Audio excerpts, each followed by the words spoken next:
92வது விமானப்படை தினத்தை முன்னிட்டு நடைபெற்ற வான் சாகச நிகழ்ச்சியில் பொதுமக்கள் பங்கேற்ற பிறகு அவர்கள் வீடு திரும்பிக் கொண்டிருக்கிறார்கள். இந்த நிலையே களத்தில் நம்முடைய செய்தியாளர் கௌதமி இருக்கிறார், அவரிடம் பேசலாம்.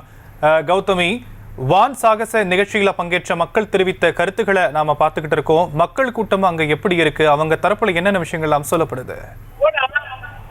நான் முன்னமே சொன்னது மாதிரி வான் சாகச நிகழ்ச்சிக்கு எதிர்பார்த்ததை விட அதிக மக்கள் வந்திருந்தாங்க அப்படின்னு தான் சொல்லணும்.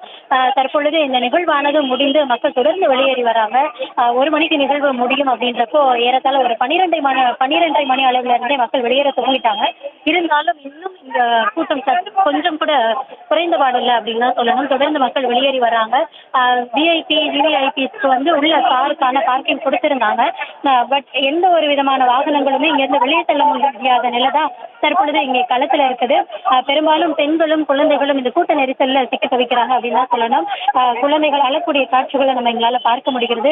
காவல்துறையினரும் முடிந்த வரைக்கும் கூட்டத்தை கட்டுப்படுத்தி சரியான முறையில வெளியேற்றணும் அப்படின்னு தான் அவங்களும் நினைச்சிட்டு இருக்காங்க. இருந்தாலும் களத்துல ஒரே நேரத்துல மக்கள் வெளியேற துவங்கி இருக்கிறதுனால இப்போ நம்ம இருக்கிற பகுதி பாத்தீங்கன்னா அந்த விவேகானந்தர் மண்டபத்திற்கு அப்படியே நம்ம பின்புறமாக நிற்கிறோம். இந்த இடத்துல ஏன்னா நிறைய மக்கள் இங்க இருந்து பார்த்தாதான் நல்ல சாகச நிகழ்ச்சியை பார்க்க முடியும் அப்படின்னு இந்த பகுதியில நிறைய மக்கள் குவிந்திருந்தாங்க.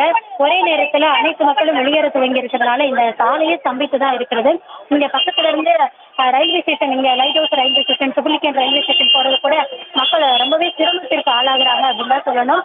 கூட்டம் ரொம்பவே ஆமையோட மெதுவான வேகத்தில் நகர்ந்து சென்று கொண்டிருக்கிறது.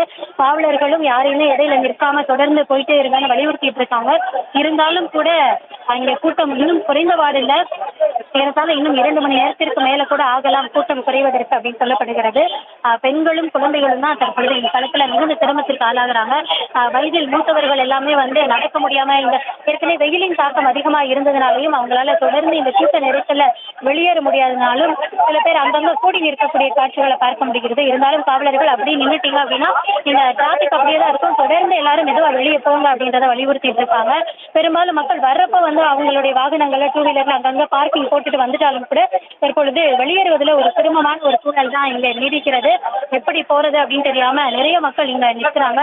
குழந்தைகளோட அவங்க எல்லாருமே ஓரத்துல ஒதுங்கி கொஞ்சம் கூட்டம் குறையட்டும் அப்படின்னு காத்திருக்கக்கூடிய காட்சிகளையும் பார்க்க முடிகிறது. சில இடங்கள்ல காவல்துறையினருக்கும் பொதுமக்களுக்கும் நடுல சத்தரவும் நீடிக்கிறது. அது போன்ற ஒரு சூழல் தான் தற்பொழுது இங்க களத்துல நிலவுகிறது. தற்போதைய விவரங்களுக்கு நன்றி கௌதமி.